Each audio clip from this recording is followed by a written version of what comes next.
É que aparece. Só na fé. Nós estamos vivendo pela fé. Tem alguém compartilhando a tela junto. É verdade. E agora? Tá certinho? Agora sim. Ok. Então, você faz a abertura pra gente, Lili? Sim, faço. Como é aniversário da Eline, vou fazer uma abertura especial, mas que é para todos os corações. Em primeiro lugar, um dia bom e abençoado a todos. Muita paz, saúde e prosperidade, não só para a Eline, mas para todos nós que precisamos e para as nossas famílias. E muita fé, que é o que tem nos conduzido. Desejo que tudo o que mais lhe importa floresça. Lindo, rindo. Desejo que mais vezes, além de molhar só os pés, você possa entrar na praia da poesia da vida com o coração inteiro e brincar com a ideia que cada onda diz. Que ao experimentar um caixote ou outro, não se arrependa por ter entrado na praia, nem desista de brincar. Todo mundo experimenta um caixote ou outro, às vezes um monte deles, quando se arrisca a viver. O outro jeito é estar morto. O outro jeito é não sentir. Prece para quem se ama, de Ana Giacomo. Bom dia e passo a palavra. Certo. Obrigada, Lili, por fazer a abertura para a gente. Estão me ouvindo bem? Sim. Sim. Então, nós damos início ao nosso TPC de hoje, né? Nós vamos falar um pouquinho das metodologias ativas e do ensino híbrido com a retomada parcial, tá certo? Então, quem fará essa reunião? Eu, Camila, a Camila, a Eline, a Carla, eu e a Thaís, tá joia? Então, nós estamos juntas nessa reunião. Vamos lá. Estou mudando.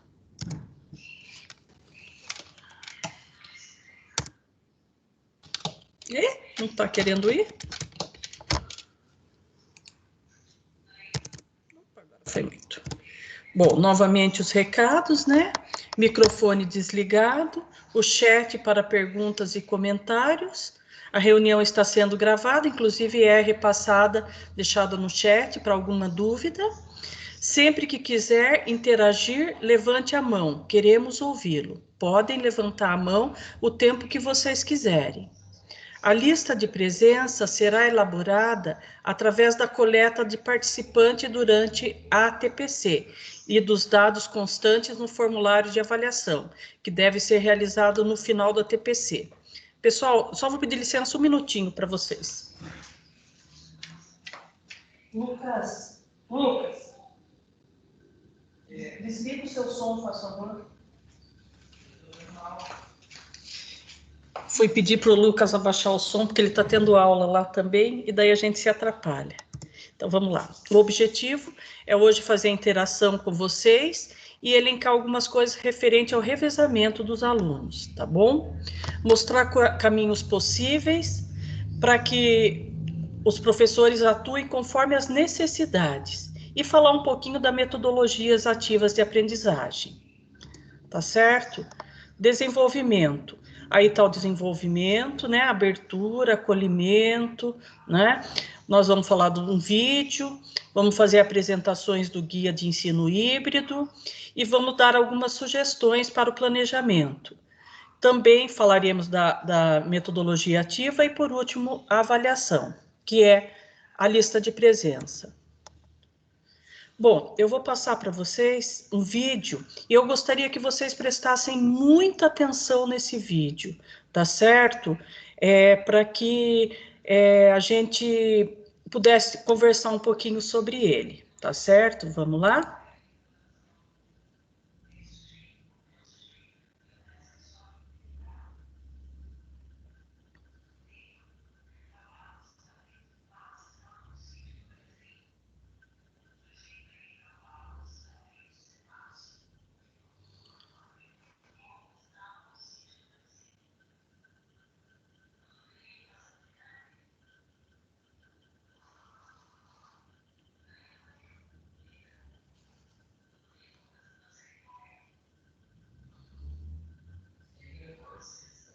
Tá abrindo, só um pouquinho de paciência. Tá tudo meio demoradinho mesmo, tio. Eu acho que tá abrindo, né, Lu? Tá Tá. abrindo. Sim, mas tá. Obrigada, Lu, por avisar, porque eu fico sem visão aqui.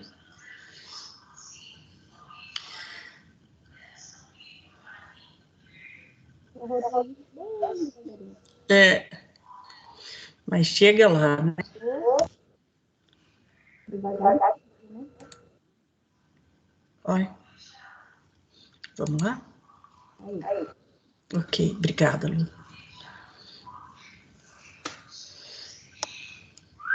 Imagine que um explorador acaba de desembarcar num mundo novo e desconhecido.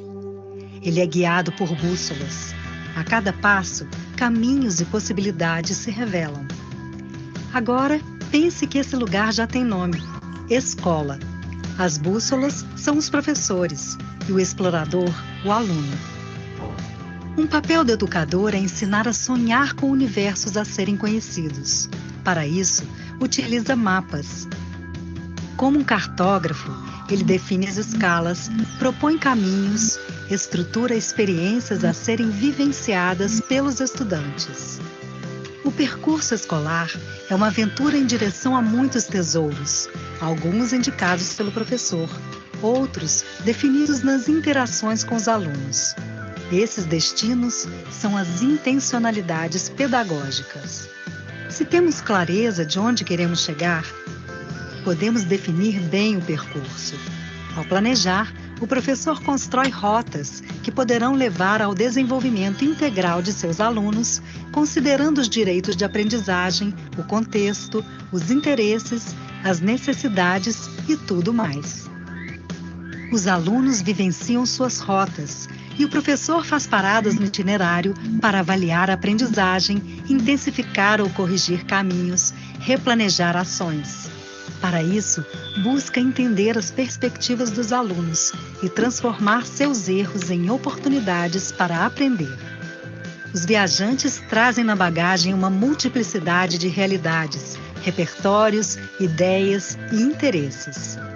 Um dos papéis do professor é considerar essa multiplicidade e mediar seus conflitos. Sem respostas prontas e estimulando os alunos a se posicionar, escutar o outro, ponderar, relacionar conhecimentos, exercitar a empatia. O professor é parte de uma comunidade que troca, interage, estuda, experimenta, aprende junto.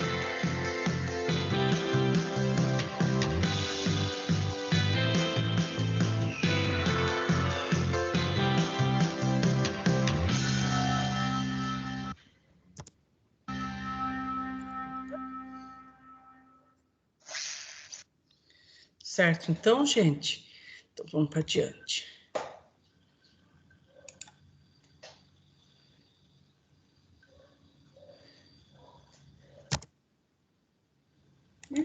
Aqui. Então, eu fiz um mapa mental, talvez aqui, pensando nessa situação. Então, a educação, o professor, nós oferecemos percurso, caminhos, direções. E aí, nesse percurso, as bússolas, os mapas, somos nós, professores. E quem é o explorador dessa aventura? O estudante, né? Por isso que nós pegamos essas imagens que, para se chegar a um lugar a outro, a gente precisa desse direcionamento. E quem vai dar essa direção? Nós, professores. E o aluno, como ele vem? Qual a figura do aluno nesse percurso? Ele é o explorador, tá certo? Então, nesse vídeo, nós vimos umas palavras-chave, né? Que é importante a gente ter no dia a dia da nossa escola, que é uma aventura, a aprendizagem realmente é uma aventura, que a gente precisa ter um destino, aonde nós queremos chegar, a intencionalidade pedagógica. Essa palavra, ela é nova, talvez, mas qual a intenção daquele momento, daquela aprendizagem? né? Nós já vamos conversar um pouquinho, tem um slide aí que vai dar algumas sugestões em relação ao currículo e ao aprender sempre, que eu sei que os professores de matemática, e acredito que da ciência da natureza, estão nessa... E agora? O que eu priorizo? Né? Então, a gente vai dar uma sugestão aí, porque o aprender sempre não é mais importante que o currículo, nem o currículo mais importante que o aprender sempre. Então, a gente vai tentar ter um planejamento, que será a próxima palavra, para a gente conseguir atingir e chegar nesse percurso que nós desejamos. Aí tem os direitos de aprendizagem, a multiplicidade, a mediação. Nesse novo tipo de ensino híbrido, a metodologias ativa, o professor ele tem uma função muito clara, que é a de mediador, de mediar o conhecimento. Então, isso terá que ser uma constante na nossa carreira, aí, na nossa vida acadêmica, né? O ponderar, né? As interações e as experiências, tá bem? Então, essas são as palavras chaves que nós achamos ali no vídeo, tá certo? Quando vocês quiserem falar algo, é só levantar as mãos, tá bem? Vamos para adiante. Para a gente refletir um pouquinho, as metodologias ativas, elas são muito focadas nesse tipo de verbos aí, de ação que nós estamos vendo aí. Menos memorização, compreender, o que daí vai aumentando. O que vai garantir maior aprendizagem? Quando há a criação. Antes, há uns 10 anos atrás, a gente falava que o fazer, né? Na matemática, o construir, já era suficiente. Não sei se vocês lembram, com certeza, eles construíam os sólidos, já era suficiente. Hoje não. Além de construir, além de fazer, é necessário também criar, né?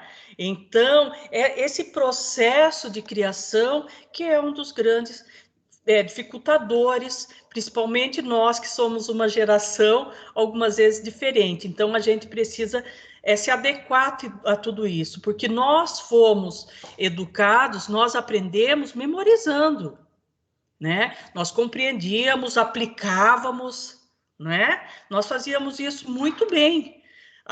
Agora, analisar, avaliar e criar são ações novas que nós precisamos incorporar. Estou falando que eu me encaixo nisso também, tá? Eu não sou diferente de ninguém. Eu também tenho muita dificuldade de criar. Eu sou melhor em memorização, na aplicação eu sou muito boa, mas agora no criar está sendo um processo novo para mim também, tá certo? Para essa geração dos nossos alunos, o processo de criação, para eles, certamente é mais fácil. Tá certo? Esse mapa, direto, nós temos que rever. Em várias reuniões é apresentado para vocês. Por quê? Porque realmente é importante.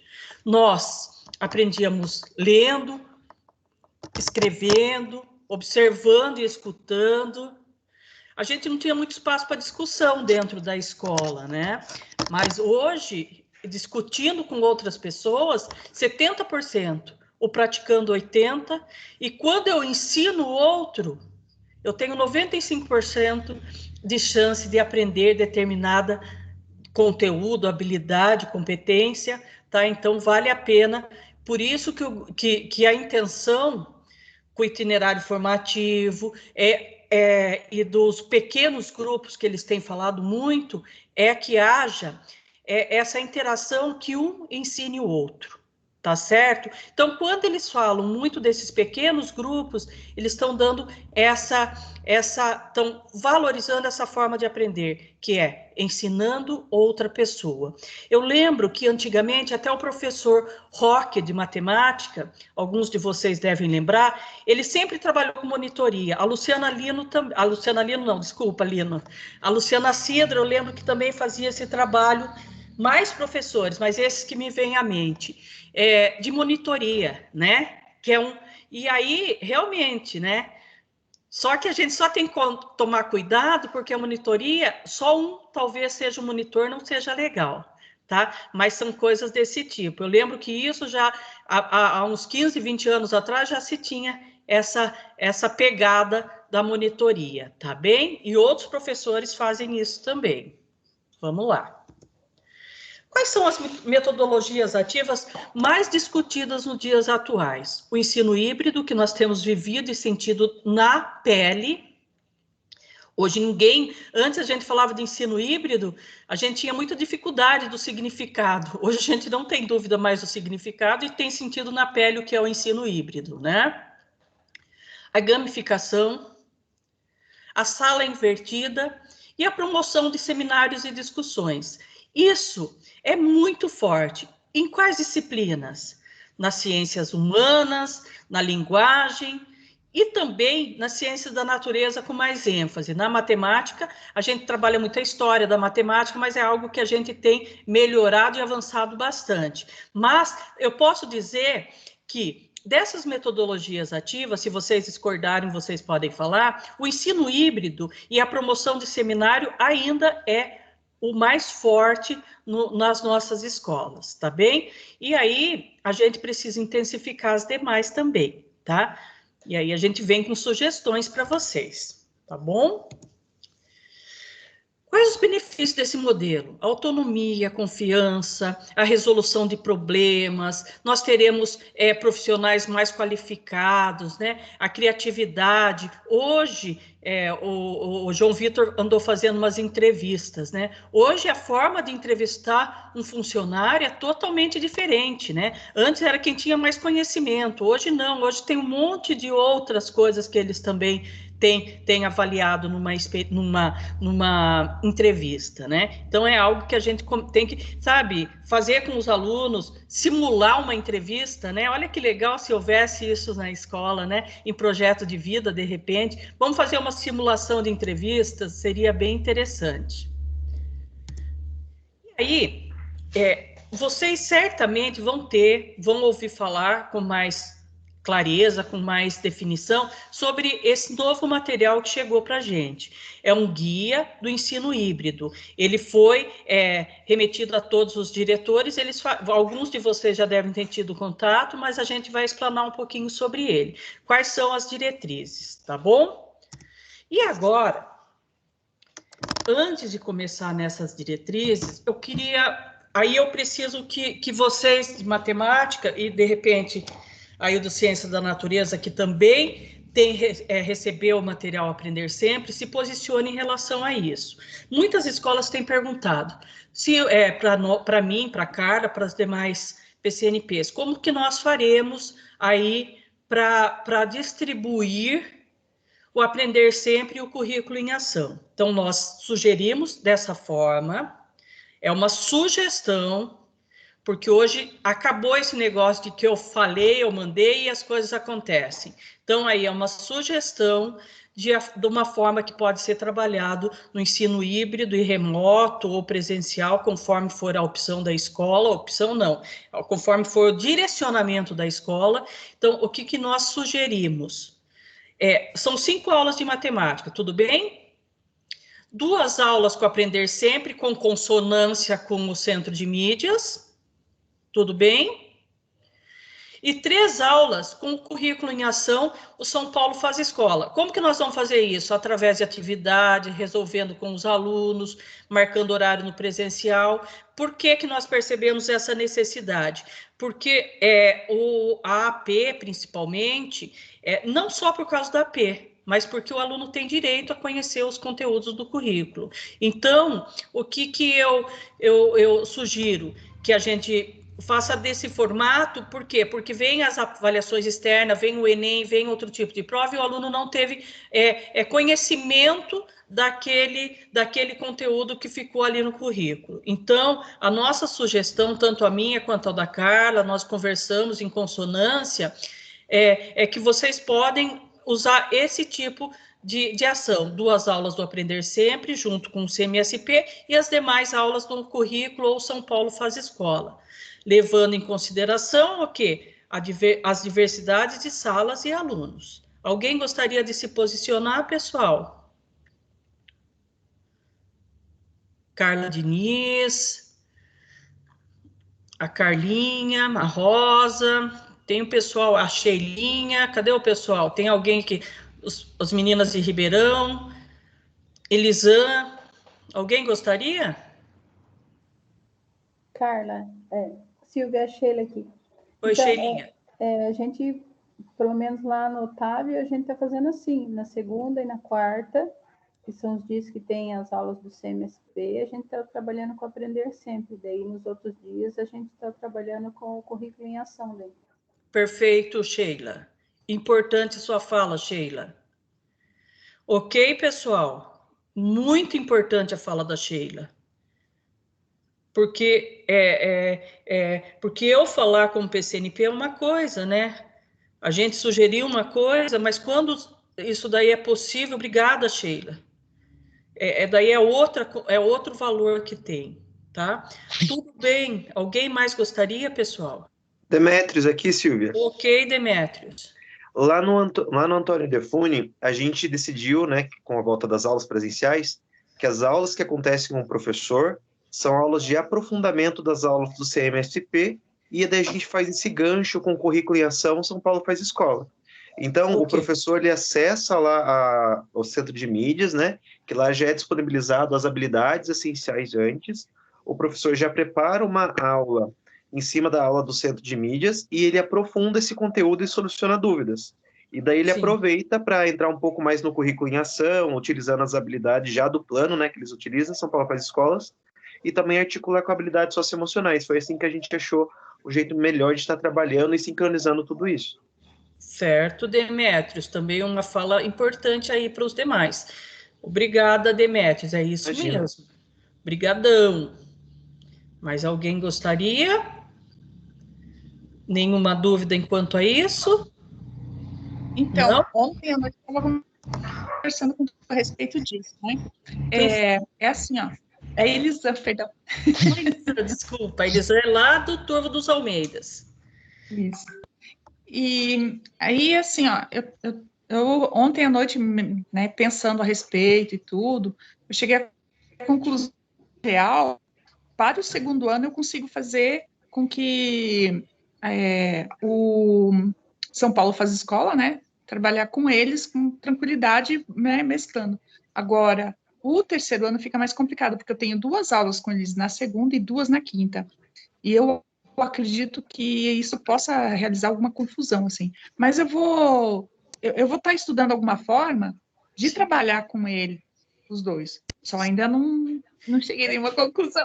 Ontem nós nos falamos, mas nós estamos construindo, isso tudo é novo para todo mundo, né, gente? Não é uma coisa assim que a gente está sabendo fazer com... é interessante Ciências da Natureza ouvir isso também, porque eles também estão com terceira série, com o material Aprender Sempre. Então, não é um processo fácil, não tem sido fácil para as escolas, não tem sido fácil para ninguém, mas é muito legal esse tempo que nós temos, e por isso que eu gosto de ouvir vocês, aonde a gente consegue chegar a algumas conclusões. A Elisan é uma professora do Turvo ela tem 4 aulas à noite na terceira série. Então, como que isso pode acontecer? Então, essa interação de vocês é bem importante. E certamente, Elisa, você vai conseguir achar aí um jeito para a gente atingir esses alunos, tá bem? Mais alguém? Ok. Posso prosseguir? Então, vamos lá. E nesse material do ensino híbrido, eles vêm vocês sabem que 35% retornará em forma de revezamento, né? Se assim desejar, né? Porque é até chato a gente falar, a gente fica preocupada com esse presencial, com esse tanto de morte, a gente entende completamente isso, mas a gente também tem alunos que precisam retomar, então a gente tem que entender os dois lados, né? Então, os estudantes, eles vão ter essas duas formas. Eles vão, mesmo à distância ou remoto, presencial ou remoto, eles têm direito a aprender, tá certo? Deve ser focado no trabalho das habilidades essenciais, né?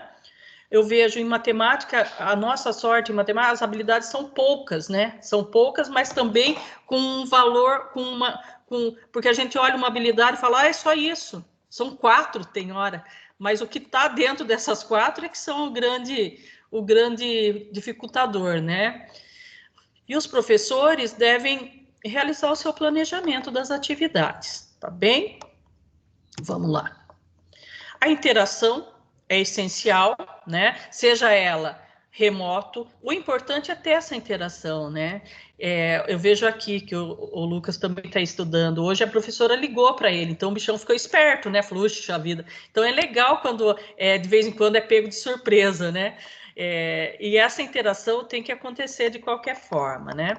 Quando a gente planeja uma aula, a gente sabe que existem muitas mais chances de sucesso na qualidade do ensino, tá? Outra coisa que nós temos que levar em consideração, por isso que eu falei que a opção, que tem turma que consegue alavancar, como a gente diz, e que tem outras que levam mais dificuldade. E o pior, ou melhor, que dentro de uma turma, a diferença de aprendizagem na própria turma, a gente já não faz algo, antes era eu lembro que antigamente era sala onde produzia mais ou produzia menos, né? Conforme isso, quando eu tinha sextos anos, eu tinha isso, né, de um mais avançado. Hoje não. Hoje, dentro de uma sala de aula, nós temos uma diversidade imensa. Então, como trabalhar com isso da melhor forma possível, né?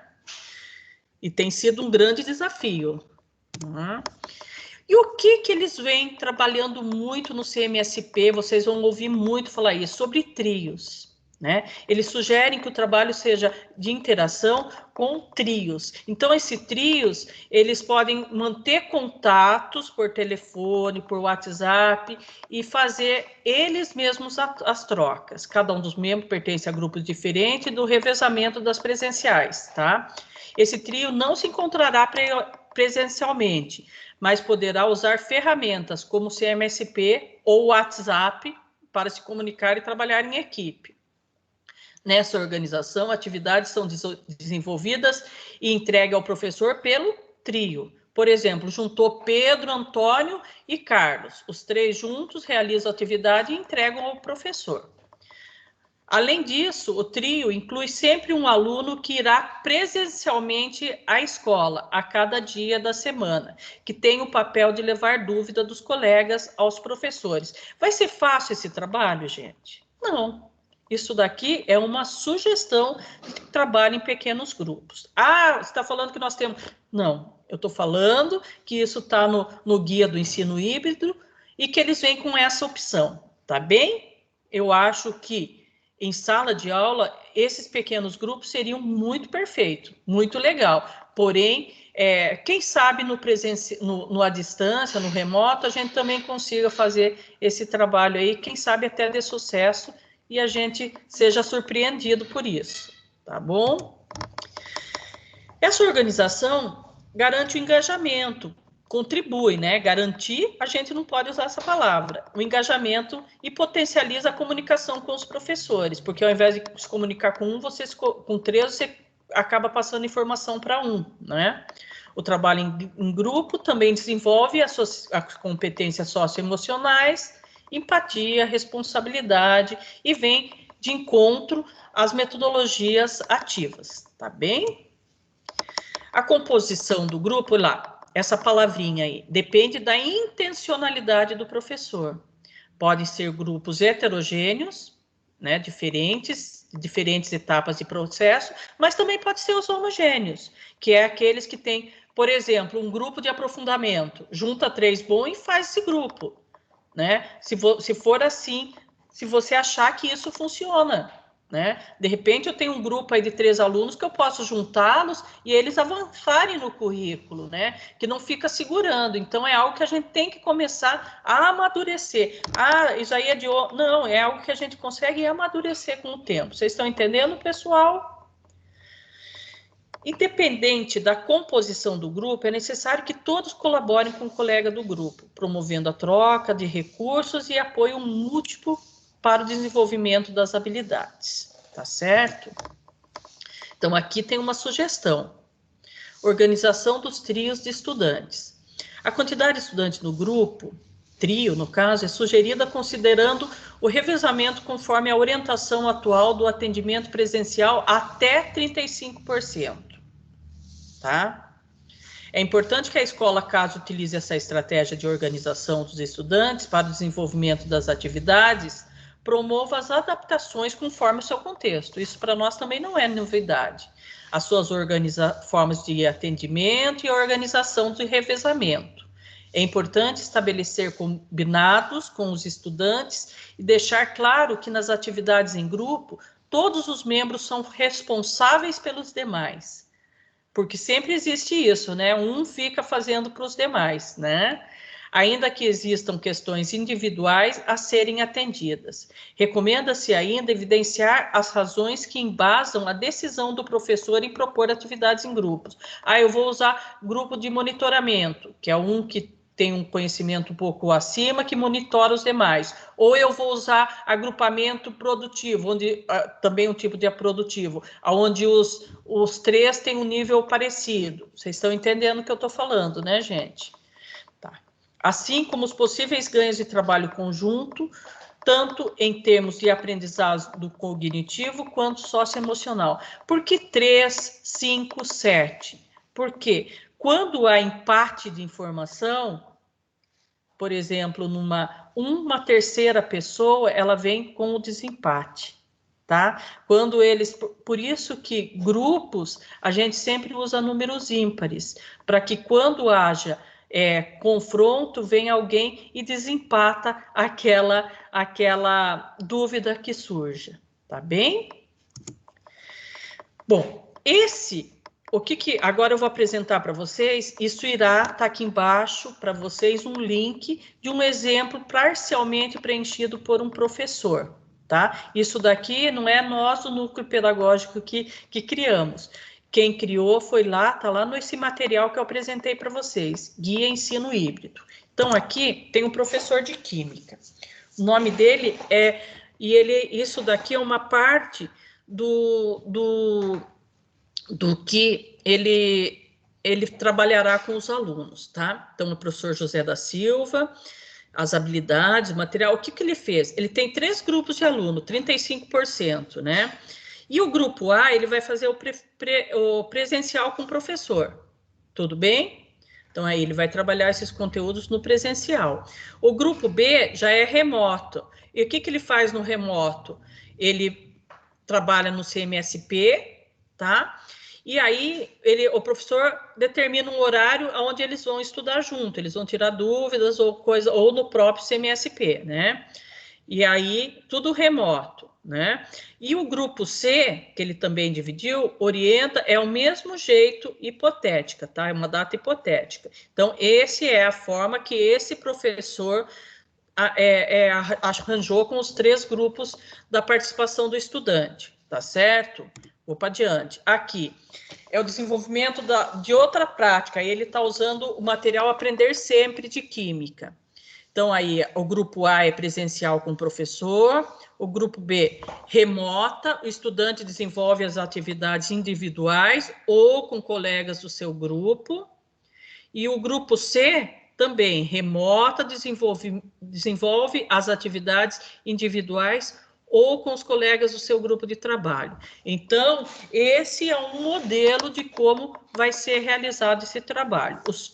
Nós vamos passar para vocês, os seus colegas de escola já viram isso na terça e na quarta, e daí a escola vai se organizar da forma que achar coerente. Isso é apenas uma sugestão, tá bem?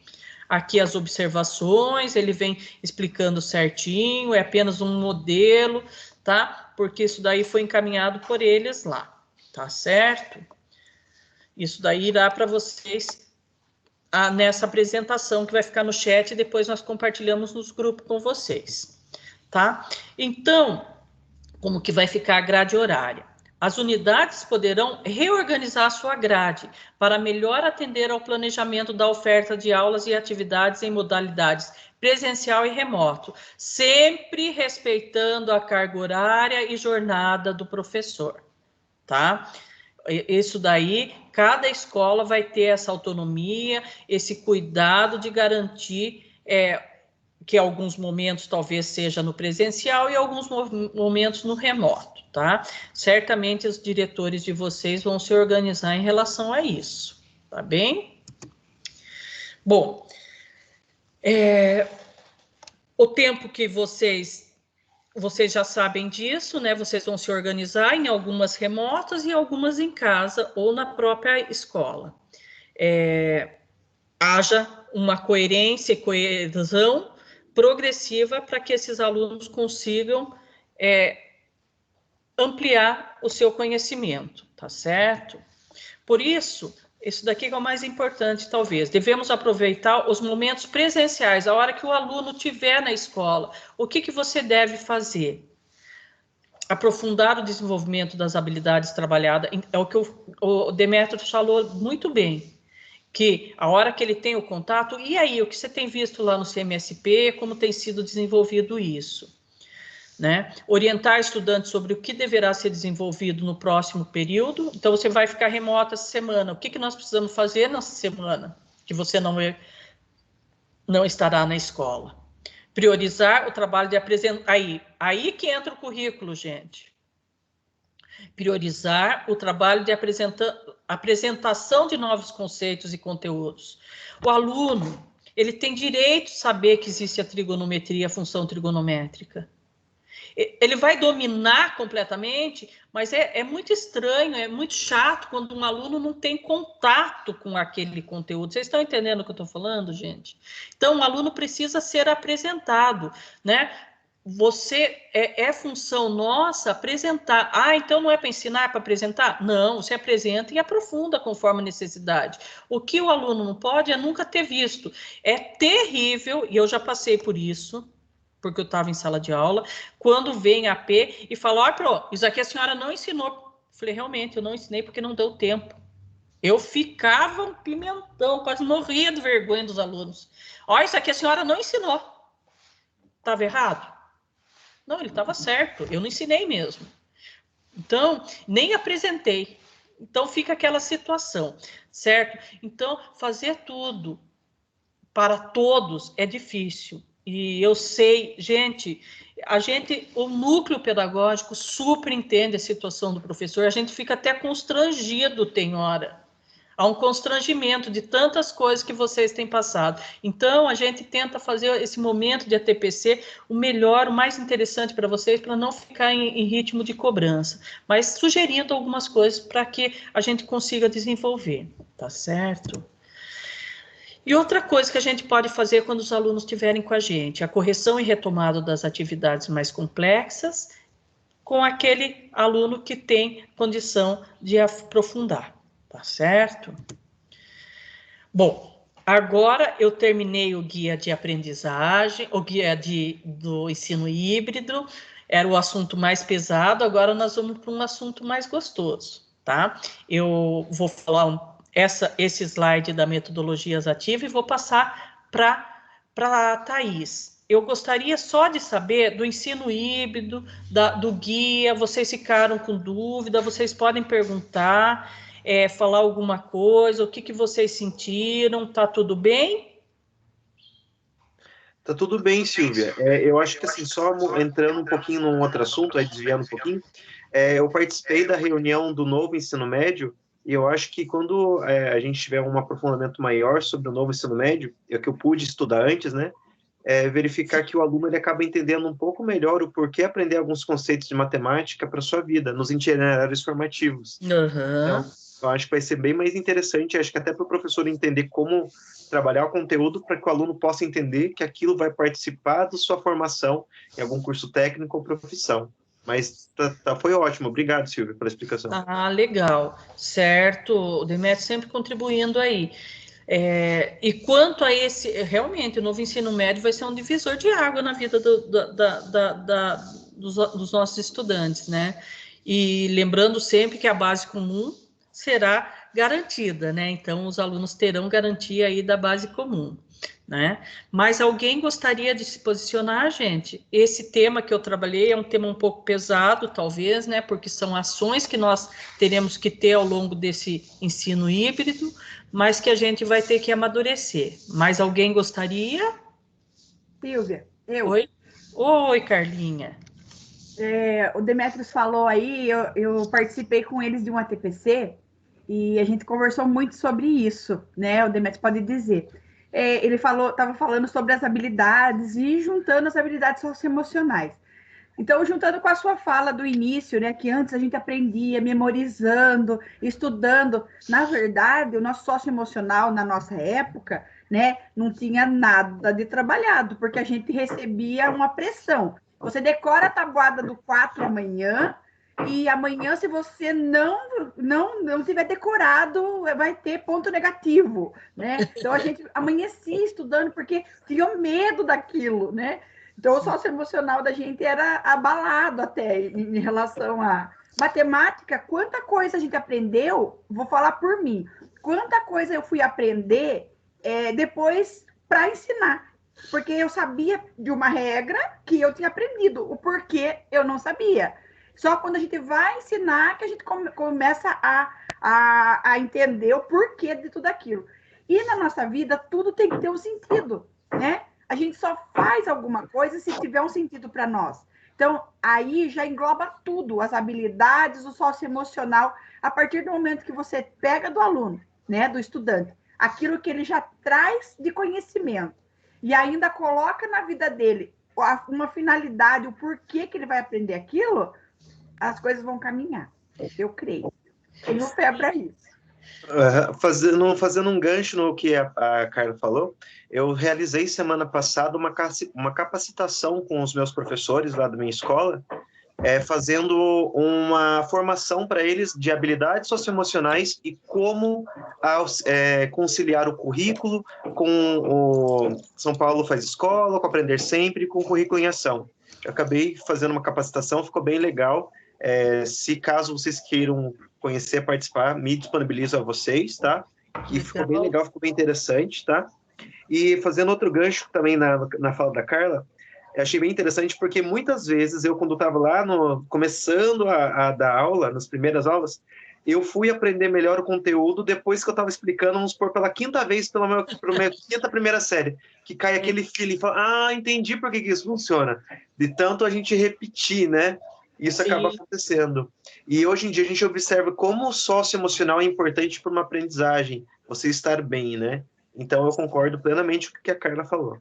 Sim, perfeito. Mas alguém gostaria? Então vamos lá. Então vamos para um assunto agora bem interessante, que a Thaís vai falar com a gente. Então por que a gente tem batido nessa tecla da metodologias ativas? Por tudo isso que a Carla falou, que o Demetrios falou, e também porque aumenta o engajamento do estudante na realização das tarefas, possibilita o desenvolvimento das habilidades e competências definidas pela Base Nacional Curricular, a BNCC, Comum Curricular, permite que os estudantes aprendam no próprio ritmo e de acordo com seus interesses, né?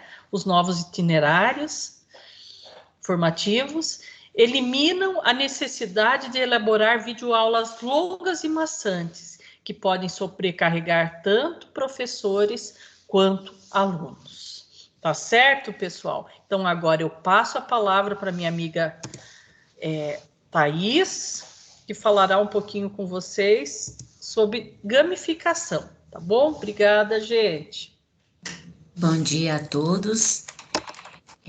Como a Silvia falou, a gente vai falar um pouquinho da gamificação e trazer um exemplo de utilização da gamificação. A gamificação aí é uma maneira da gente utilizar aí os celulares, a favor da aprendizagem dos estudantes.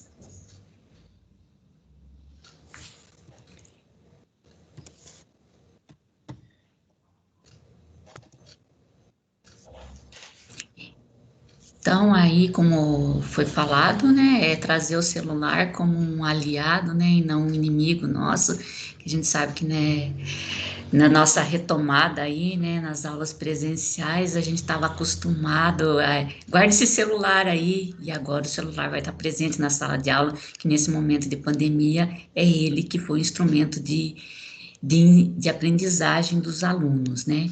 Então, o que eu vou trazer hoje aqui é um jogo, né, que é usado por vários professores, né, E não só ele, mas outro também, né? Então, a ideia da gamificação, ela tem aparecido bastante nas nossas formações da EFAP, e duas formas de gamificar aí são joguinhos online aí, que muitos têm usado o WordWall e o Kahoot.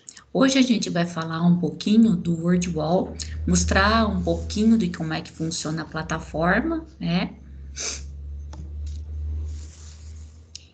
Então, aqui vai aparecer a tela inicial, quando a gente entra lá no Google, no navegador do Google lá, a gente digita WordWallNet e vai aparecer essa tela. Então, para ficar mais fácil, mais tranquilo, eu vou abrir aqui a tela do computador para que a gente possa explorar um pouquinho, né?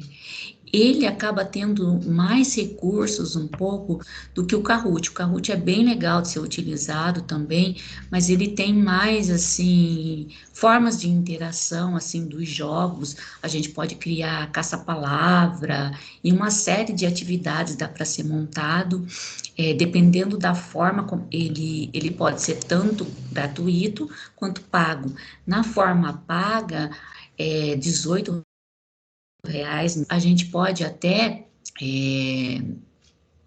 imprimir as atividades. Então, para aquele aluno que não pôde acompanhar a atividade, não tem acesso à internet, uma maneira de oferecer a mesma atividade é utilizando ele impresso. Então, dá para imprimir os jogos que a gente cria aqui. Então, a gente vai entrar aqui no navegador, no Google, digita lá, wordwall.net.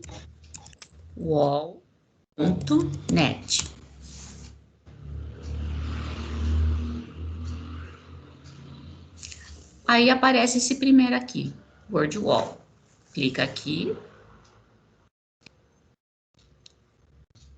Pode acontecer que a hora que a gente for abrir a página do WordWall, ela esteja em inglês. Então, o que a gente tem que fazer aqui? Vai no canto superior direito, tá escrito aqui em inglês, né? A gente vem aqui e altera e coloca para português. A mesma coisa acontece quando a gente vai utilizar o Kahoot. Muitas vezes ele vai aparecer na forma em inglês.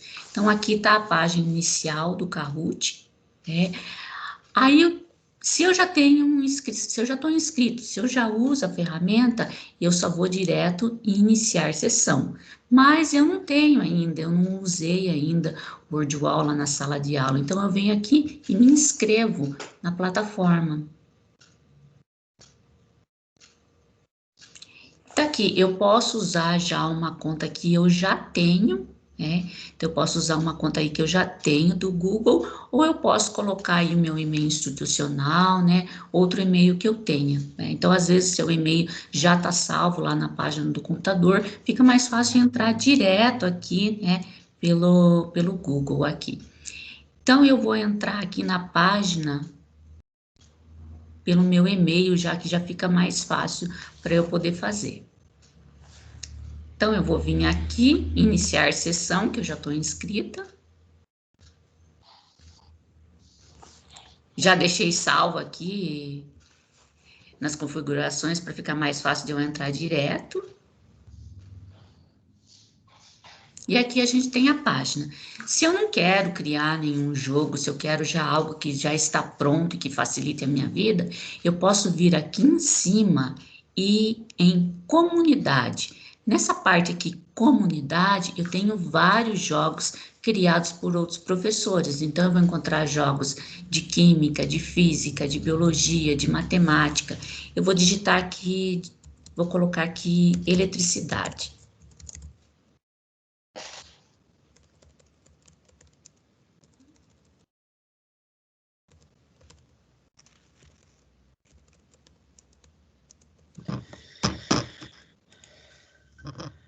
Venho aqui na lupinha e pesquiso.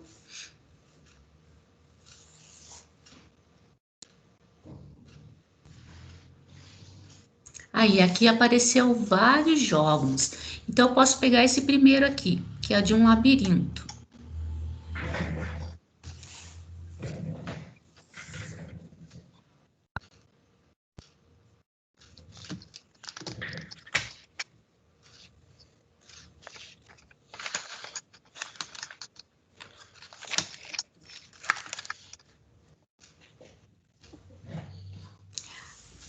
Aí, a gente vem aqui em começar.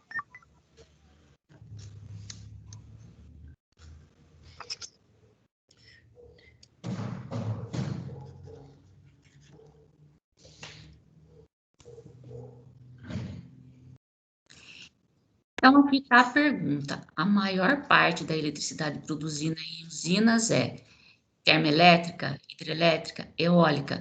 Aí, aqui está, a gente vai clicar aqui e vai aparecer ali, a gente não pode permitir que os fantasminhas ali peguem, né, a gente aqui na hora que está. Ai, ai, ai. Eu já não sou muito boa aqui, sabe? Ai, ai, ai. Coordenação, né? É, senão, aí, vamos ver se vai. Opa, opa, opa. Sei lá. Mas tá difícil aqui. É que eu tô com o mouse, eu não tenho. Aí, foi. Ufa. Legal. Então, o labirinto, né? Ele já tá pronto. E esse mesmo pronto aqui, eu posso mudar ele. Eu posso chamar de questionário, então é o meta aqui. Ao invés da perseguição em labirinto, eu posso pôr na forma de questionário as mesmas questões que aparecem ali. Aí já mudou a cara de como que ele aparece. Aqui é na forma de cenário de TV lá, de programa de TV. Então, é um quiz. E tem várias formas que a gente pode criar. Então, o que eu vou fazer aqui? Eu vou começar do zero.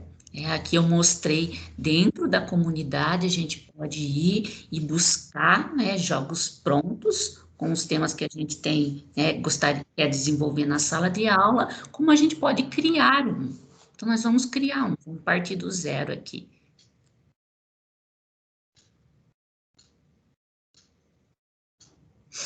Aqui, ó, todas as formas que eu posso escolher. Então, se eu quiser montar um caça-palavra, questionário, então tem várias formas que eu posso criar esse jogo para trabalhar com os alunos. Então, aqui eu vou criar um caça-palavra.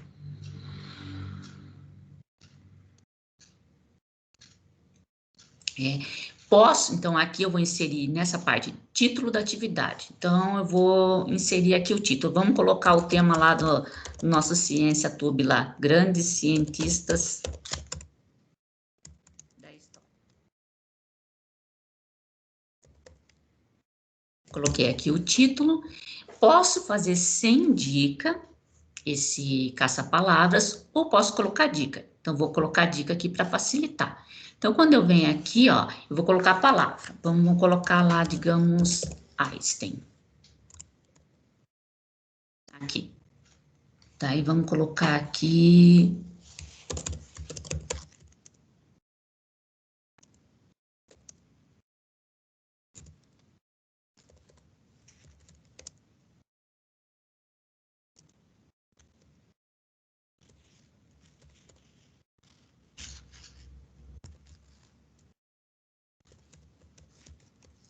Aqui.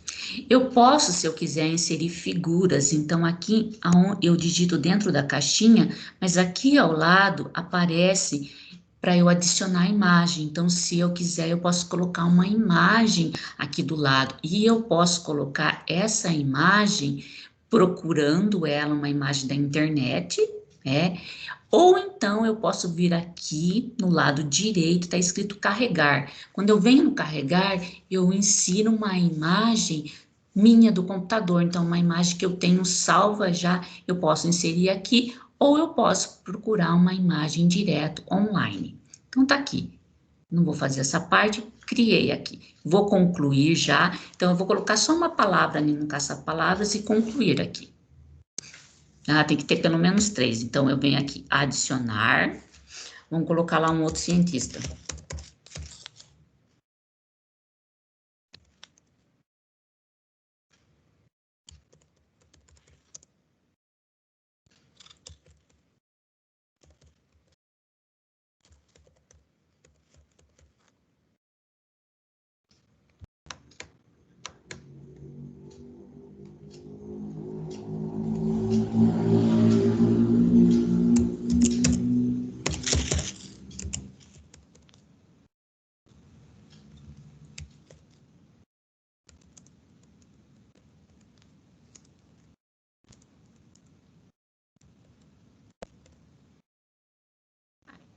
Agora sim a gente pode concluir esse caça-palavra.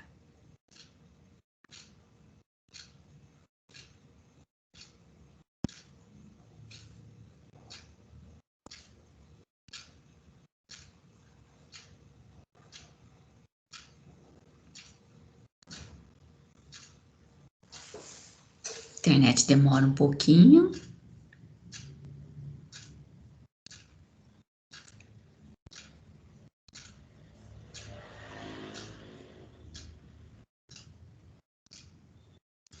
Então, apareceu aqui o nosso caça-palavras. Eu posso vir aqui nesse caça-palavras, nos temas, e eu posso alterar a forma como eu quero esse tema. Então, eu posso vir aqui e colocar clássico.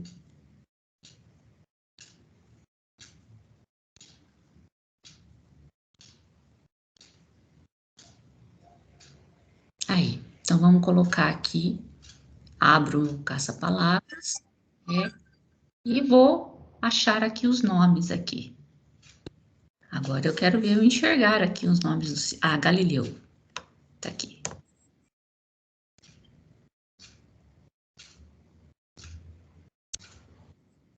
Aí. E esse mesmo caça-palavras que eu criei, eu posso alterar ele, posso fazer combinação.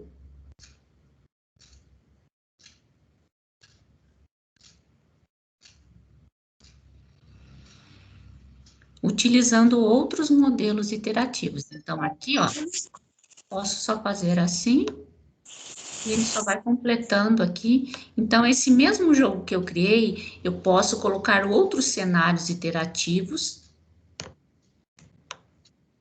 para apresentar o jogo com os alunos. Tá, esse jogo tá criado aqui, então, agora como que é que eu faço para compartilhar esse jogo com os alunos? Eu venho aqui em compartilhar. Se eu venho aqui outros professores, eu torno público o joguinho que eu criei. Então, aqui eu posso compartilhar com outros colegas, com outros professores. Ou eu posso só fazer com que esse jogo seja visto pela minha turma. Então, aqui o título, né? Grandes cientistas. Título. Aí, eu posso colocar aqui ou anônimo, insira o nome, né? Então, é interessante que o aluno coloque o nome. Posso dar um prazo para ele responder essa atividade. E aqui pode exibir ou não as respostas. Então, eu vou tirar essa parte aqui do exibir respostas e o começar de novo, para que ele possa fazer uma vez só. E posso aqui colocar uma tabela de classificação. Vem começar. Aí, eu posso copiar esse link e disponibilizar ele no WhatsApp. Se eu uso o Google Classroom, eu posso disponibilizar ele no Google Classroom, entre outros. Então, aqui eu venho e compartilho esse jogo.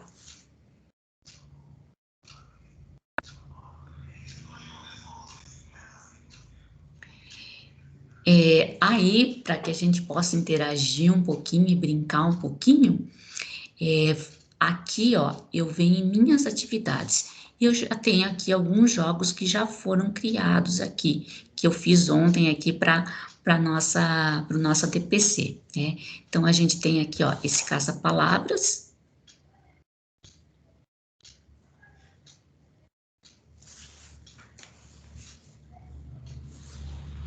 E a Eline já vai compartilhar com vocês aí, para vocês testarem aí a ferramenta, né? Ele é bem interativo, Vocês só vão lá inserir o nome de vocês e participar.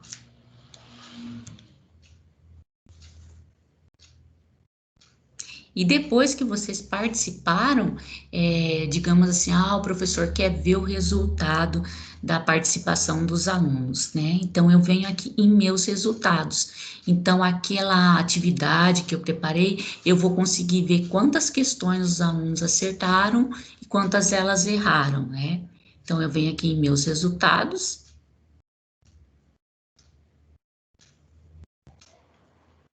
E aqui tem o caça-palavras aí criado. Vamos colocar aqui.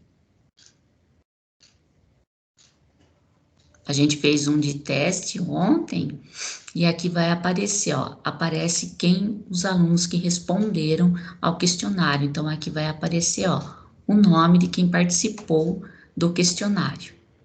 Então, vocês podem brincar aí agora um pouquinho, participando, que a gente vai interagindo aqui.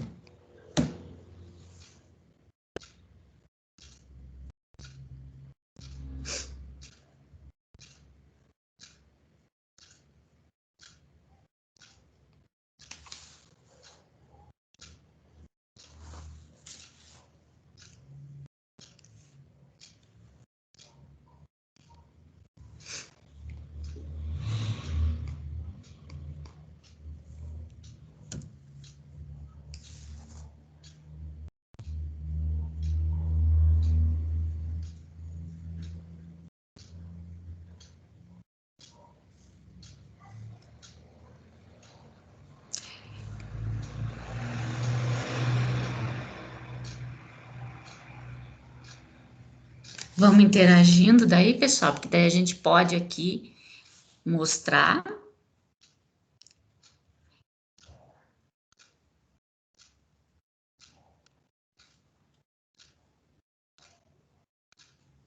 Está no chat, né? Tá no chat de Ciências da Natureza, tá o link lá para participar. Eu vou colocar o link lá no de matemática De também. matemática. Então, só para a gente interagir um pouquinho, visualizar como é que é a ferramenta, como que o aluno vai visualizar essa ferramenta a hora que ele for fazer a atividade, que você pode fazer uma atividade em conjunto, né? Então, é uma estratégia, uma maneira da gente alterar um pouquinho, né, a nossa aula. Às vezes tem aquele conteúdo que ele não é tão simples de ser trabalhado ali, e transformar ele na forma de um jogo faz com que ele fique mais suave, como posso falar assim, mais leve para a hora do aluno poder compreender o assunto, né? Então, a estratégia do jogo é bem legal e ele oferece várias formas da gente apresentar o jogo para eles. Então, é uma ferramenta bem legal, tem várias possibilidades. Ele é mais assim, o Kahoot também é muito bom, mas ele tem mais possibilidades que o Kahoot.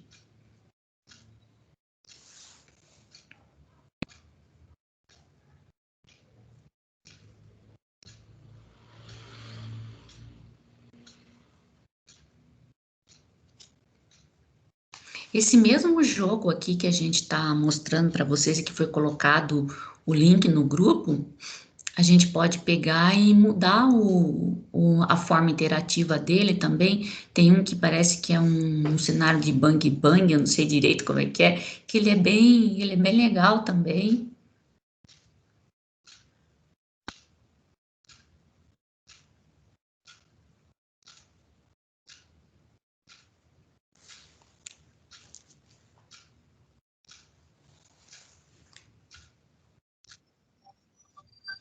Aqui a gente também pode pegar e colocar o tempo, né? Eu coloquei aqui um tempo de 1 minuto maior, porque tinha as questões de matemática que dá um pouquinho mais de tempo para responder. Então, aqui, a hora que a gente está aqui no questionário, quando a gente vem aqui e desce um pouquinho com a barra de rolagem, a gente vai perceber que a gente pode vir aqui, ó, contagem regressiva. E nessa parte da contagem regressiva, eu posso diminuir ou aumentar aqui o tempo. Então, eu altero aqui o tempo, posso embaralhar as questões, então, se eu quiser, eu não embaralho, não seleciono, mas eu posso embaralhar, então, venho aqui em embaralho, altero o tempo, para eles poderem responder, porque a hora que o reloginho fica ali passando o tempo, vai dando um desespero, assim, quanto tempo falta para eu terminar de responder essa questão, né? Então, vai dando, assim, uma agonia também, né? E aí, você fica mais preocupado com o relógio do que responder a questão. Então, também tem essa parte. Aí, eu alterei aqui o tempo, e alterei se eu quero embaralhar ou não, eu venho aplicar a essa atividade. Então, daí, eu aplico essa atividade. Ó, o pessoal está participando ali. Que legal.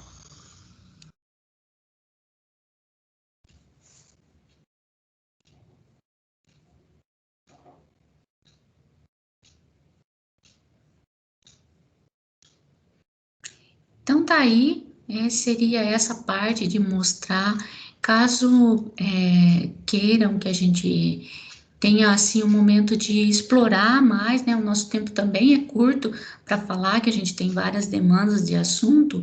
Então, caso alguém queira, né, saber um pouquinho mais, é só entrar em contato com a gente, que a gente pode fazer um momento, assim, de explorar mais as possibilidades que existe aí no jogo do WordWall, nos jogos do WordWall, tá certo? Então, eu vou passar a palavra para a Eline, que ela vai falar um pouquinho sobre a FECESP agora.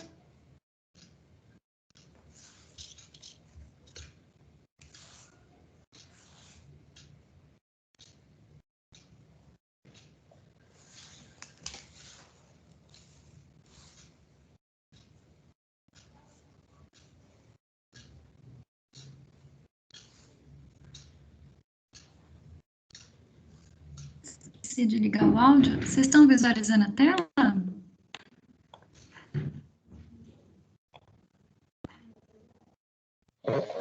Ainda não dá para ver nada. Não? Então, eu acho que vai aparecer. Eu vou compartilhar de novo, então. Calma aí. Eu acho que está travando um pouquinho hoje. Aí, acho que agora apareceu, né? Agora sim, Eline. Ah, legal.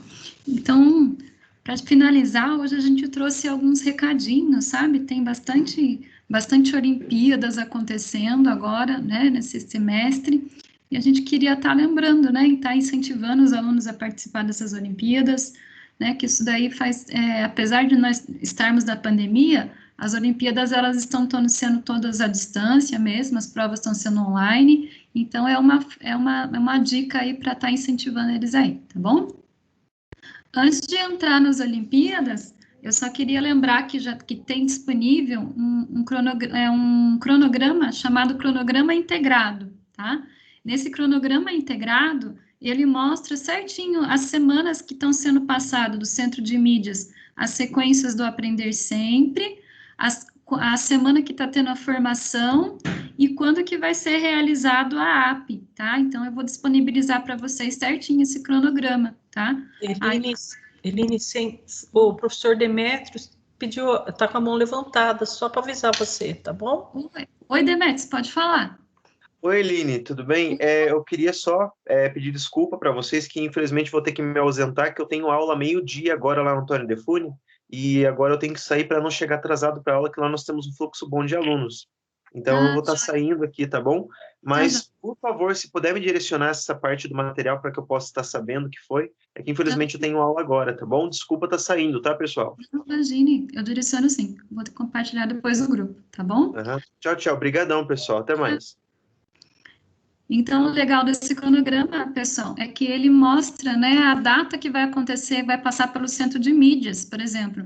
Essa semana do dia 10 de maio ao dia 14 de maio está sendo passada a sequência de atividades 1 ainda, né, do Aprender Sempre de Ciências da Natureza, tá?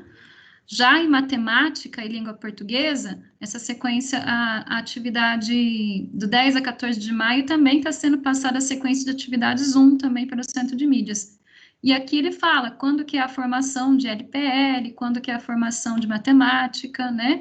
E quando que vai ser a semana da aplicação da segunda AP. Então, esse cronograma, ele está bem completinho aí, tá? E agora vamos para as Olimpíadas, tá? Nós temos a Olimpíada Brasileira de Astronomia e Aeronáutica e a Mostra Brasileira de Foguetes, tá? Que essas duas já estão com as inscrições quase se encerrando, tá? Para a escola ainda que não é inscrita, ela tem até sexta-feira para se inscrever, tá? Para a Olimpíada. E para as escolas que já estão inscritas, os alunos e professores podem se inscrever até o dia 20 de maio agora, tá bom? A data limite para lançar o foguete é dia 28 de maio, tá? E o período para os professores lançarem os resultados dos alunos, né, da prova online que eles vão fazer. Não, a prova online não, desculpe, vai ser, Thaís, vai ser a prova impressa? Eu fiquei em dúvida agora. São as duas possibilidades, o aluno pode resolver, ele pode fazer a prova na escola, pode fazer em casa, mas vai ser online, em formato online, pode ser na escola ou Em casa. Ah, legal. Então, até o dia 29 de maio, né? Não, até o dia 10 de junho, ele pode estar colocando os resultados no site da avaliação que o aluno fizer, tá bom? Então, incentive eles a participarem, tá? Aí, temos também as Olimpíadas Nacionais de Ciência, que elas abriram também agora dia 5 de abril, que elas abriram, e as inscrições vão até o dia 2 de agosto, tá bom? A prova vai ser online, e todas as áreas podem participar, né? Astronomia, biologia, física, história, química, tem até história também, tá? Então, a primeira fase é do dia 5 a 6 de agosto, né? E a gente vai disponibilizar o site para vocês aí no PPT depois. Também nós estamos com o Padlet aberto ainda da gravidez. Queria agradecer a algumas escolas que já postaram, né? A escola Nicota, acho que eu vou ter que abrir aqui rapidinho. Então, bastante depoimentos da escola Nicota, da escola Padre Arlindo, né? Então, se vocês puderem entrar, dar uma olhada lá sobre a gravidez, está muito bonito o Padlet lá, as postagens lá, tá bom? Tá caprichado lá, pessoal. Vou voltar aqui. E nós estamos lançando na nossa diretoria de ensino, para quem participou da OT que a gente fez na sexta-feira, já conheceu, nós estamos lançando o CiênciaTube, tá? A ideia nossa do CiênciaTube é fazer uma feira de ciências online, né? A princípio, a gente queria fazer uma feira de ciências mesmo, com experimentos, né? Que nem uma feira de ciências tem na escola. Só que como a gente está ainda nesse, né, que os alunos ainda estão em casa, fica mais difícil fazer as experiências junto com eles, né? A gente vai deixar essa parte de experiências para a segunda edição. Nessa primeira edição, para ficar um pouco mais fácil, a gente escolheu o tema de grandes cientistas da história, tá? Então, o que os alunos vão fazer? Eles vão gravar pequenos vídeos, né? De um cientista que a escola foi sorteada, cada escola recebeu de 1 a 2 cientistas, dependendo do número de alunos da escola, e eles vão ter, as escolas que têm um cientista 5 minutos por cientista, e as escolas que têm 2 cientistas 3 minutos para cada um, tá? Então, a gente é um projeto interdisciplinar, então vai ter cientistas tanto de matemática como de ciências da natureza, tá? Aí tem os objetivos, e daí a gente pediu para as escolas estarem indicando um professor articulador até ontem, a gente vai estar prorrogando esse prazo até hoje, para estar indicando quem que vai ser o professor articulador, porque amanhã a gente quer fazer uma conversa com eles para estar passando mais algumas instruções, tá? Então, por favor, as escolas ainda que não têm articulador, entrar em contato com o professor coordenador, para estar indicando o nome aí que gostaria de estar participando, tá? E quem que vai poder participar? Então, alunos, né, de todos os níveis, desde o fundamental até o médio do EJA, tá? Como eu tinha comentado, 7 escolas vão apresentar 2 cientistas, que são escolas que têm um número maior de alunos, né? Não esquecer que a gravação tem que ser na horizontal, com uma boa iluminação, e tomar cuidado com o som, né? Para não ter muito barulho e para que a voz saia bem nítida, tá bom?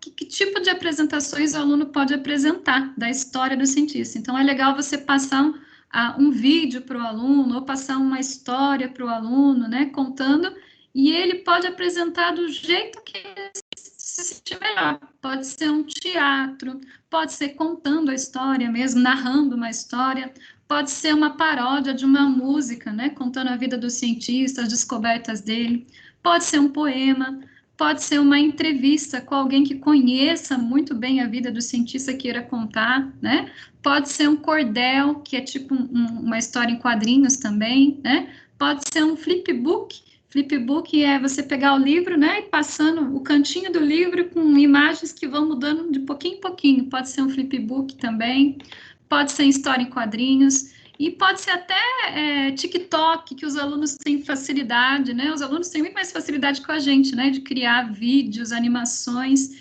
Então, deixar a criatividade livre aí para achar a melhor forma de contar a história, tá bom? Aí tem as fichas, o regulamento já está nas escolas, né? Já foi mandado.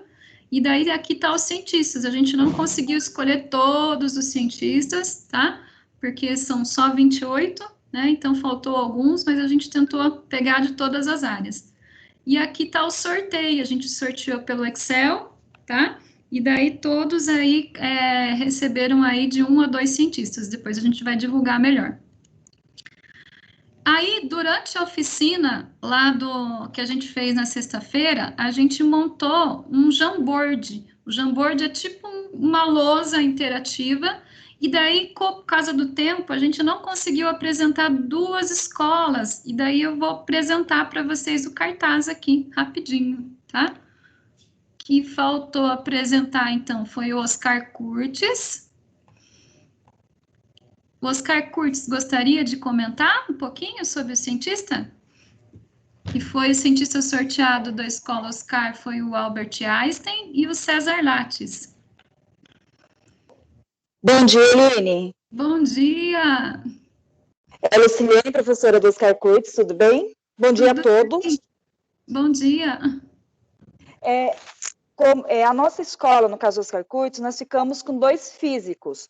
No caso, o Albert Einstein, que é um conhecido de todos, principalmente por todos a sua interação, tudo que ele deixou do seu legado para a gente, tanto na parte da física quanto na parte da ciência. Inclusive, ele está no seu centenário, no seu centenário e tudo mais. E um outro seria o César Lattes, que é um físico também, matemático e brasileiro. Nós comentamos aqui ainda que a gente foi premiado nessa parte, porque a gente pegou tanto um brasileiro quanto um nome dentro da ciência. Daí a gente pegou e montou aqui, no caso, de forma bem rápida, no caso, Albert Einstein, que no caso foi um físico matemático, que entrou pelo rol dos maiores gênios da humanidade, ao desenvolver a teoria da relatividade. E o que a gente estava vendo e tudo mais, pesquisando e tudo montando, que nem sempre ele trabalhou exatamente nessa parte da física. Ele teve outros empregos, e o que ele deixou muito, que a gente viu como uma forma legal do seu legado, ou até mesmo da sua história, que ele sempre colocava que ele não se considerava uma pessoa com grande capacidade de inteligência. Ele se considerava uma pessoa curiosa, que ele só via tudo que ele conseguia através da sua curiosidade, que ele sempre tinha essa vontade de estar pesquisando a sua curiosidade. Ele nunca se considerou uma pessoa totalmente inteligente, como muitos, às vezes, querem se colocar, sabe, tentar obter a inteligência que ele teve. Até uma curiosidade que a gente pesquisou, que depois que ele morreu, teve muitas pessoas que tentaram até roubar o cérebro dele, achando que estava ali a sua questão da sua inteligência. Pensa. Olha só, não sabia disso. Umas curiosidades que a gente começou a pesquisar sobre ele. Uhum. E César Lattes, ele, no caso, ele foi um cientista, no caso brasileiro, que aos 23 anos ele já participou, no caso, auxiliando no Prêmio Nobel de Física a um outro cientista por causa da descoberta da partícula atômica do meson pi, ou seja, que é um próton que é que ele explica a origem da força responsável por manter o próton e os elétrons no núcleo atômico. Ou seja, ele foi pesquisando e ele conseguiu, com auxílio de outros cientistas, descobrir, no caso, a partícula atômica meson pi. E a vantagem, por causa dele ser brasileiro, ele foi tanto estudar fora, mas ele retornou ao Brasil e com 23 anos apenas de idade, ele já tinha esse conhecimento no ramo da física. Daí, no caso, a gente está pesquisando mais coisas e aguardem que a gente vai estar apresentando para vocês no dia do Ciência Tube. Ciência Tube, legal. Uhum. Obrigada, viu, Luciana? Bem legal a história, né? A gente não tem costume, né, de falar muito da história com eles, né? E daí o Zumira também foi uma escola que não deu tempo, mas eu conversei com os professores do Zumira e hoje eles não podiam estar apresentando, né? Os cientistas que foram escolhidos por eles foi sorteado, né? Foi o John Dalton, né? que foi um dos cientistas, e o outro cientista, eu acho que eles não colocaram aqui. Deixa eu voltar lá no regulamento. O outro cientista da Escola Zumira é o Oswaldo Cruz, né? Que é um cientista da parte da biologia aí, tá? Então, esses cientistas já foram divulgados para vocês nas escolas, né?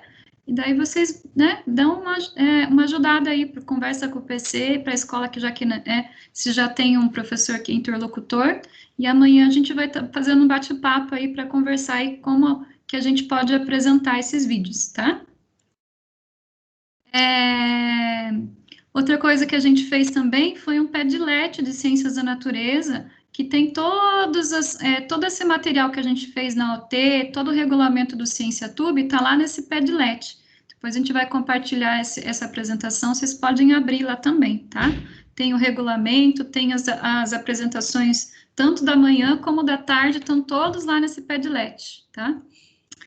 E, para finalizar, eu vou falar um pouquinho da FECESP também, que já abriu, né, o processo de inscrição, não é bem inscrição, né? É a fase de iniciação dos projetos, tá? E nessa primeira fase, assim, da 8ª FECESP, o que eu queria pedir para vocês? Que vocês começassem a incentivar os alunos a estarem pensando numa ideia de projeto. Então, vamos começar, então, pela questão problema, né? Quem que pode participar aí da FECESP? Então, tanto a área de humanas, das ciências da natureza e da matemática também. Essas 3 áreas, elas também podem trabalhar com projetos do aluno da educação especial, né? Então, são quantos projetos que vão poder ser classificados na FECESP? São 3 projetos de ciências da natureza, sendo um júnior. O júnior é alunos do fundamental até o 8º ano, um projeto de ciências da natureza master, que daí é do 9º ano do fundamental até a 3ª série do ensino médio, tá? E um grupo de ciências da natureza que tem alunos da educação especial, tá? Então, são 3 projetos de ciências da natureza, do mesmo jeito, 3 projetos de ciências humanas, e, da mesma forma, 3 projetos de desafios matemáticos. Então, no total, vão ser 9 projetos escolhidos na nossa DE, que vão para a próxima fase, que é a fase estadual, né? Essa fase regional, como que ela funciona? As escolas podem desenvolver vários projetos, tá? E daí ela escolhe, né, alguns para mandar, ela pode mandar todos esses projetos para a DE, e a diretoria de ensino vai fazer uma seleção com todos os critérios da FECESP para escolher os 9 finalistas que vão participar da fase estadual, tá bom? E como que a gente pode incentivar os alunos a começar a pensar num projeto? Então, a primeira fase que a gente dá, uma dica, é fazer um brainstorming, né? Fazer uma chuva de ideias com os alunos na escola. Então, vocês chamem os alunos e perguntem para eles quais são os problemas que a gente encontra na nossa comunidade, quais são os problemas que a gente encontra na nossa escola, quais são os problemas dessa pandemia, o que a gente poderia desenvolver para estar ajudando, né, no meio ambiente, nessa pandemia, ou na acessibilidade de alunos da educação especial. E daí já incentive eles a pensar numa solução, né? Será que se eu fizesse, né, por exemplo, a acessibilidade, será que se eu fizesse uma rampa, né, ou fazer uma esteira, né, para poder subir cadeira de rodas, né? Pensar em alguma parte de construção, pensar em alguma parte de meio ambiente, né? Então, os projetos, eles surgem dos problemas, né? Então, é legal que os alunos tenham essa interação com a comunidade, visualizem que eles podem estar ajudando a comunidade, que eles podem estar ajudando a escola de alguma forma, tá bom? Então, queria que vocês começassem, então, essa primeira fase com um brainstorming com os alunos, tá? E para tirar ideia, vocês podem usar a Agenda 2030, que são os Objetivos de Desenvolvimento Sustentável, tá? Os Objetivos de Desenvolvimento Sustentável são 17, e eles têm de todas as áreas. Vocês podem estar fazendo um estudo com os alunos, primeiro desses ODS, para depois você pedir para eles, né, pensarem em algum problema que eles podem estar resolvendo. Então, vai desde erradicação da pobreza, saúde e bem-estar, vida e água, sustentabilidade, né, redução das desigualdades. Então, é bem legal você trabalhar com eles essas ODSs primeiro, né, e depois começar essa introdução, né, da FECESP aí com eles, tá? Então, problemas na comunidade com lixo, né, como reduzir a utilização de plástico, como economizar água, como economizar energia de forma, né, usar de forma racional, né, como alimentos alternativos, como reduzir o descarte de alimentos, né, por exemplo, o desperdício, que a gente tem, um dos maiores problemas aqui no Brasil é o desperdício de alimento, a quantidade de comida que vai para o lixo, vocês não têm noção, né, então, como que a gente poderia estar reduzindo, né, como melhorar a acessibilidade, né, então são exemplos aí. Outro exemplo também que não surgiu aqui, que eu acho muito legal, é como desenvolver o potencial turístico da nossa região. Também poderia sair um projeto bem legal aí, tá?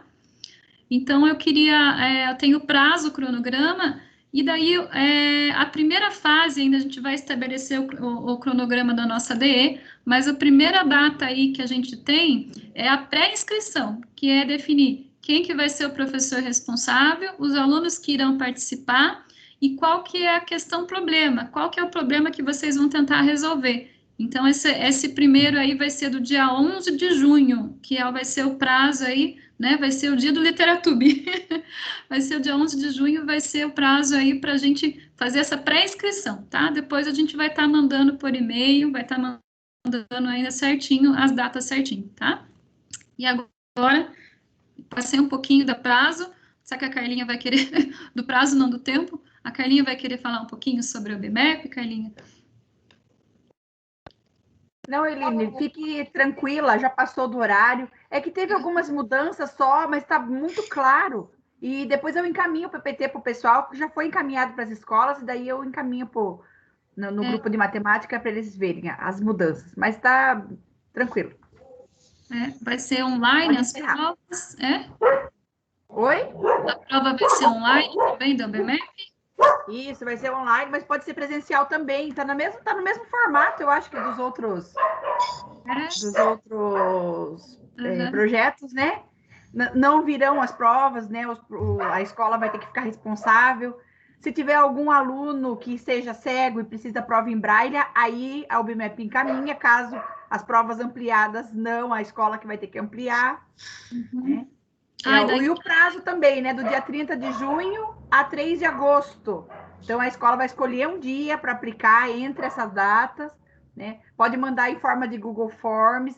Também a prova no tempo, né? No prazo de 2h30, se for para um tempo normal. Se for para algum aluno da educação especial ou que precise de forma da prova ampliada, 3h30. Agora, o que eu achei mais legal, isso eu vou falar então, é alunos do ano passado, né? Porque esse ano de 2020 foi feita a inscrição, porém não houve a prova. Então, esses alunos que participaram, né, que estavam na terceira série o ano passado, que acabaram, né, a terceira série, esse ano eles podem participar. Aí vai abrir uma inscrição extra. Então, se tiver na escola alguém que queira, né, chamar esses alunos, sabe que os alunos eram interessados e queriam participar, né? Então, pode estar fazendo essa inscrição extra.